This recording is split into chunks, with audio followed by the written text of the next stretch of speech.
안녕하세요. 재테크 읽어주는 파일럿입니다.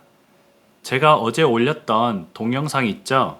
매교역에 있는 푸르지오 SK 수원 아파트에 청약하는 방법을 올렸었는데요. 이 영상에서 궁금하신 점이 있으면 댓글로 남겨주면 제가 답변을 드리겠다고 했는데 정말 많은 분들이 궁금한 점을 물어보셔서 중복되는 부분이 꽤 많더라고요.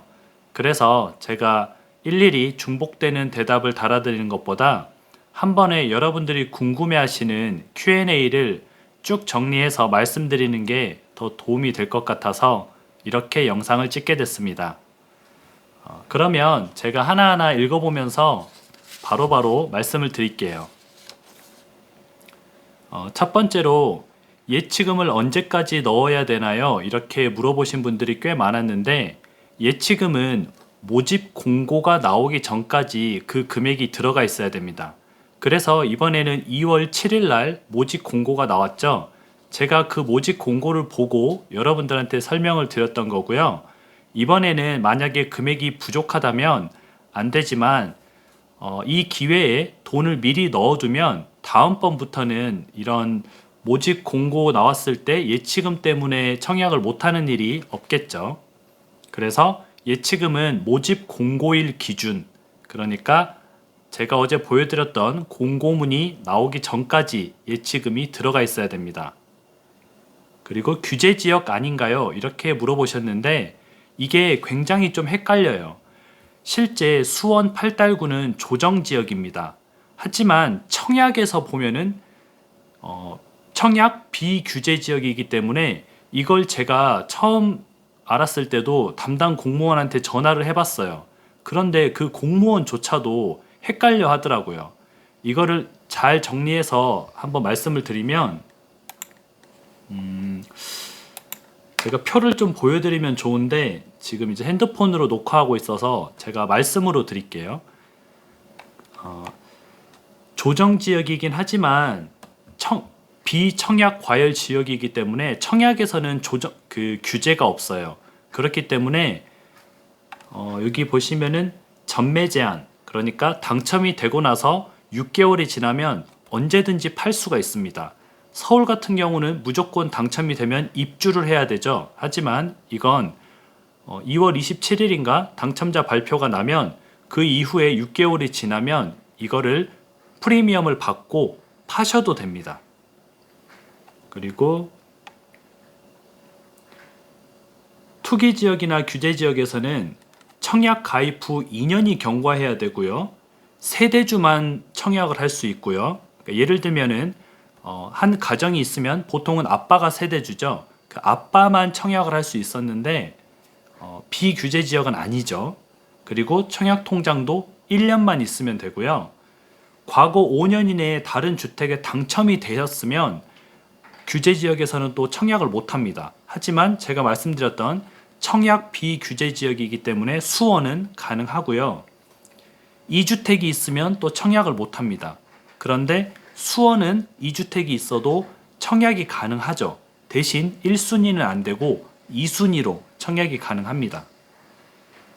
그리고 또 대출 부분도 많이 궁금하시죠? 대출이 수원은 규제 지역에서 대출이 안 나오는 것 아니에요? 라고 말하실 수 있는데 수원은 60%까지 대출이 나옵니다.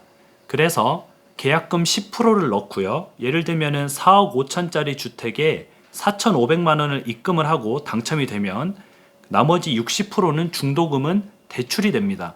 그래서 60% 중도금을 대출을 일으키고 마지막에 잔금 30%는 본인이 납부를 해야 돼요. 이때는 전세 세입자를 받아도 되고요. 또는 본인이 돈을 준비해서 들어가도 됩니다. 이렇게 좀 보시면 될 것 같고 2년 실거주를 해야 되나요? 2년 실거주는 많은 사람들이 당첨이 되면 무조건 들어가야 되는 줄 알고 있어요. 근데 그게 아니라 2년 실거주를 해야 된다는 말은 우리가 9억 이하의 주택에 대해서는 1주택자는 양도소득세를 면제를 받죠. 그 전에는 그곳에 살지 않았어도 다 면제를 해줬습니다. 하지만 지금부터는 최소 2년은 살아야지 그 9억 이하의 주택에서도 양도소득세를 면제를 해줍니다. 그런데 지금 당장 못 들어가는데 제가 한 4년 후에 들어가서 2년 살 건데 그래도 되나요? 네, 물론 됩니다. 바로 2년을 살아야 되는 게 아니라 언제든지 내가 팔기 전에 2년만 채우면은 양도소득세 면제 대상이 될 수 있습니다. 그리고 1주택이 있는데 1주택이 있어도 1순위를 쓸 수가 있죠. 그러면 집을 팔아야 되나요? 이렇게 물어보신 분이 있는데 이거는 집을 판다는 가정하에 1순위를 쓸 수 있는 거고요. 만약에 당첨이 되면 집을 파셔야 되고 당첨이 안 되면 안 팔아도 되겠죠. 그러면 저는 지금 살고 있는 집에서 계속 살 건데 청약을 안 넣어야겠네요. 이렇게 생각하실 수가 있는데 예를 들면 제 친구도 저한테 물어보더라고요. 그래서 그 친구는 상암에 살고 있었는데 나는 1주택이 있고 여기서 계속 살 건데 그러면 거기에 청약을 못 넣는 거 아니야? 이렇게 물어보더라고요. 그래서 제가 이렇게 조언을 해줬습니다. 그건 당첨이 되고 나서 행복한 고민 아니야? 일단 당첨이 되면 피가 2억, 3억 정도 붙을 텐데 지금 너희 상암 집은 7억에도 팔아도 옆집을 또 7억에 살 수 있잖아.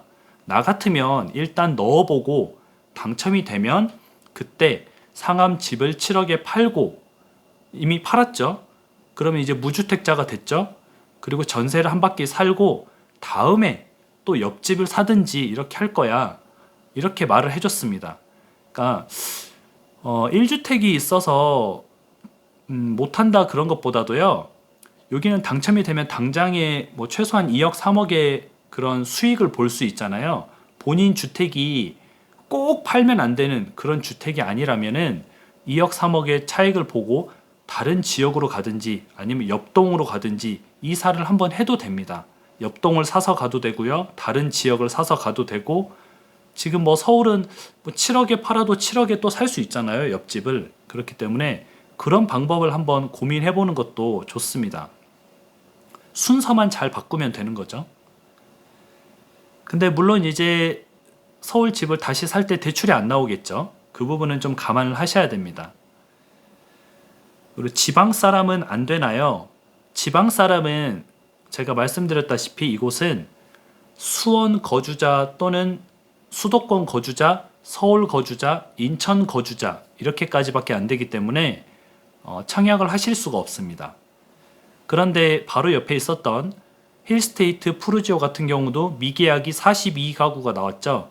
그거를 이제 줍줍, 그러니까 통장이 없어도 전 국민 누구나 할 수 있어서 1600대 1의 경쟁률이 나왔었다고 제가 얘기를 했었죠. 그런 것처럼 이 부분도 분명히 10가구든 30가구든 미계약분이 다시 또 나올 겁니다. 이런 분들은 그때 준비하고 있다가 한번 다시 또 도전을 해보는 것도 좋습니다. 물론 이 부분은 청약 통장이 없는 분도 해당이 좀 되겠죠. 외국인도 청약이 가능한가요? 외국인은 아쉽지만 안 됩니다. 외국인은 안 되고요. 국내에 거주하는 재외 동포 이런 사람들은 가능하지만 현재 해외에 살고 있으면 청약이 안 됩니다.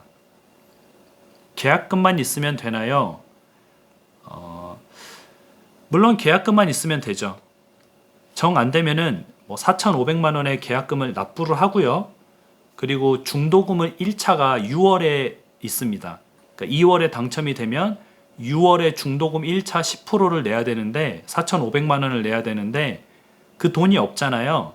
근데 저는 6개월 후에 팔 거예요. 예를 들면 2월에 당첨돼서 8월에 팔려고 하는데 6월에 중도금 1차를 납부를 해야 되는데 이 부분은 어떻게 해야 되나요? 이거 궁금하신 분이 있죠. 저는 돈이 4,500만 원밖에 없는데 중도금 1차를 납부할 돈이 없는데 이런 분들은 그냥 연체를 하시면 됩니다. 연체를 하면 연체 이자가 또 나오거든요. 아니면 중도금을 건설사에서 해주는 이자 후불제를 해도 되고요. 본인이 납부를 하고 싶다 하면은 연체를 하셔도 되고 아니면 대출이 가능하다. 나는 다주택자가 아니라서 중도금 대출이 가능하다. 이런 분들은 회사에서 내주는 중도금 대출을 활용하시면은 본인 돈이 안 들어가기 때문에 그렇게 하시면 됩니다. 그래서 정리해서 말하자면 주택이 있어서 여기 중도금 대출이 만일 안 나온다면은 1회 정도는 연체를 하고 6개월 후에 파셔도 되고요. 그리고 물론 연체 이자가 붙겠죠. 그리고 나서 8월 달에 전매를 하시면 되고, 만약에 저는 뭐 주택이 없어요. 그러면은 회사에서 이자 후불제로 해서 나오기 때문에 그런 부분은 걱정을 안 하셔도 됩니다. 재당첨에 제한이 있나요? 아까 보니까 재당첨에 제한이 없었죠. 여기는 비청약 과열 지구이기 때문에 당첨된 사실이 있어도 전혀 문제가 되지 않습니다. 통장이 1년이 안 돼요. 이런 분이 있는데, 통장이 1년이 안 되면은 2순위로 접수할 수밖에 없습니다. 당첨이 되고 전세 놔도 되나요? 이건 아까 나온 말하고 똑같은데요. 당첨이 되고 전세를 놔도 상관이 없습니다. 대신 양도소득세를 면제를 받고 싶다면 언젠가는 한번 들어가서 최소 2년은 거주를 하셔야 된다. 이렇게 보시면 되겠습니다. 통장이 아까운데 다른 데 기다려야 되나요? 저는 점수가 높아요. 이 부분은 저라면 이 정도도 괜찮다고 봅니다. 2억 3억 정도 차익을 볼 수 있는, 프리미엄을 볼 수 있는 이 정도에는 청약을 넣어도 아깝지 않습니다. 그래서 본인이 가점이 높다면 이곳에 청약을 넣어서 당첨이 돼서 수익을 실현하는 것도 괜찮습니다. 서울에 물론 청약을 해서 당첨이 되면 좋겠죠. 하지만 서울은 대출 규제도 있고요. 여러 가지 세대주만 해야 되고 뭐 기타 등등 제한이 굉장히 많습니다. 그리고 금액대가 크기 때문에 만약에 9억이 넘어가는 주택은 당첨이 돼도 대출이 아예 안 나오죠. 그런 것들이 있으니까 한번 잘 판단해 보시고 하시면 좋을 것 같습니다. 분양권을 산 게 있는데 청약통장을 쓸 수 있나요? 분양권을 샀다는 말은 이제 프리미엄을 주고 구입을 하셨잖아요. 내 청약통장을 써서 한 게 아니기 때문에 이 청약통장은 아직 남아 있습니다. 그렇기 때문에 쓰셔도 되고요. 정말 몰라서 그러는데 청약을 하고 당첨이 안 되면 다음에 또 쓸 수 있나요? 그렇죠. 청약을 했는데 당첨이 되면 이 통장은 이제 사용이 안 되는 거고요. 당첨이 안 되면 이 통장은 계속 청약을 넣을 수가 있습니다. 그런 식으로 좀 보면 될 것 같습니다. 세대원이 다 가능하다고 했는데 대학생 딸 명의로 해도 되나요?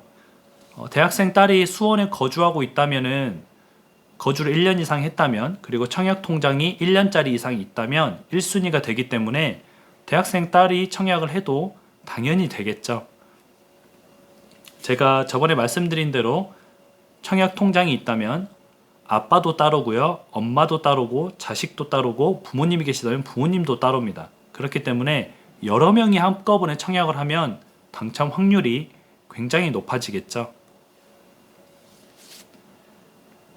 그리고 댓글에 어떤 한 분이 제가 보통 댓글을 다 봅니다. 저는 그래서 여러분들이 궁금하신 점이 있으면 또 댓글을 달아드려야 되기 때문에 댓글을 다 보는데, 어떤 한 분이 계속 수원 당해에서 끝나는데 뭐 의미가 있냐, 수원 당해에서 끝나니까 넣지 말라, 이런 분들이 있습니다. 보통 이분들은 본인은 넣었는데 다른 분들이 못 넣게 하려고 이런 경우가 굉장히 많습니다. 조금의 확률이라도 있다면 한번 해보는 게 낫지 않을까요? 해서 안 돼도 저는 손해보는 게 없잖아요. 그쵸? 뭐 청약 통장이 날아가는 것도 아니고 돈이 들어가는 것도 아니고, 당첨이 되면 뭐 돈이 들어가지만 뭐 한 5분 정도 청약을 해서 1%의 가능성이라도 있다면 해보는 게 굉장히 좋습니다. 그러니까 굳이 난 안 될 거야 이렇게 생각하면서 안 해보는 것보다 하는 게 좋고요. 뭐든지 도전을 계속해야, 그런 말이 있죠. 복권을 사야 복권이 당첨된다. 많은 분들이 복권 사면 당첨되겠어? 하고 안 사죠. 근데 복권을 사야 당첨이 되죠. 안 샀는데 당첨이 될까요? 이렇게 청약을 해야 되든 안 되든, 뭐 1순위로 되든 2순위로 되든 나한테 순서가 오든 안 오든 그렇게 되지 않을까요? 물론 이제 정리를 해보면 그 추첨제라고 하더라도 일단은 수원에 거주하시는 분들이 우선순위를 받습니다. 물론 수원에서 끝날 수도 있어요. 하지만 수원에서 끝나지 않고 조금 넘어서 간다면은 제가 말씀드렸던 수도권, 뭐 인천, 서울, 그리고 수도권에 계신 분들도 똑같이 추첨으로 기회가 옵니다. 그런데 나는 수원에서 끝날 것 같다 이렇게 생각하고 안 넣는 것보다 혹시 모르니까 한번 넣어보는 것도 좋습니다. 그 제 지인도 그 힐스테이트 푸르지오 42명 안에 포함됐던, 그러니까 6만 8천 명인가 지원해서 42명밖에 뽑히지 않았던 그 지인도 청약 넣기 전에 저한테 물어봤었어요. 형 여기 넣으면 당첨이 될까? 이거 경쟁률이 엄청 셀 것 같은데 42가구밖에 안 되는데. 그래서 제가 그 얘기를 해줬습니다. 야, 이렇게 나한테 말할 시간에 그냥 청약을 해. 그 그러니까 저랑 이렇게 넣어야 돼 말아야 돼 이렇게 카톡을 주고받을 시간에 그냥 청약을 하는 게 낫지 않을까요? 뭐 되고 안 되고는 그거는 뭐 그 다음 일이니까 굳이 안 될까 봐 안 넣는 것보다, 근데 됐잖아요. 그쵸? 굉장히 놀라운 일이지만 이런 식으로, 그러니까 꼭 이렇게 부정적으로 생각하지 마시고요. 긍정적으로 하다 보면은 무엇이든 좀 답이 나옵니다. 그래서 해보고 안 되면 후회가 없지만 안 했는데 수원에서 끝날 줄 알고 안 했는데 알고 봤더니 뭐 서울에 경기도 사람도 되고 뭐 서울 사람도 되고 이렇게 했어요. 그럼 배 아프잖아요. 그냥 넣으면 되는 건데. 그렇기 때문에 꼭 한번 도전을 해보시기 바랍니다. 오늘 영상은 이제 궁금하신 부분들을 쭉 추려가지고 한번 제가 담아봤고요. 앞으로도 좋은 청약 장소가 나오면 제가 여러분들한테 알려드릴 테니까 미리 청약 통장을 좀 준비하세요. 그래서 대부분은 평균 한 400에서 500 이상만 들어가 있으면 거의 모든 곳에 청약을 할 수 있습니다. 그래서 본인 통장에 뭐 한 200 정도밖에 없다 그러면 한 300만 원 정도는 미리 넣어두면 이번에는 모집 공고가 나서 놓쳤지만 다음번에는 또 괜찮은 곳을 청약을 할 수 있으니까요. 그렇게 한번 플랜을 짜보시는 것도 좋을 것 같습니다. 오늘은 해외라서 제가 핸드폰으로 이렇게 간단하게 말씀만 드렸고요. 또 한국 돌아가서 좋은 내용으로 다시 만나 뵙도록 하겠습니다. 오늘은 여기까지 하고요. 다음에 다시 만나요.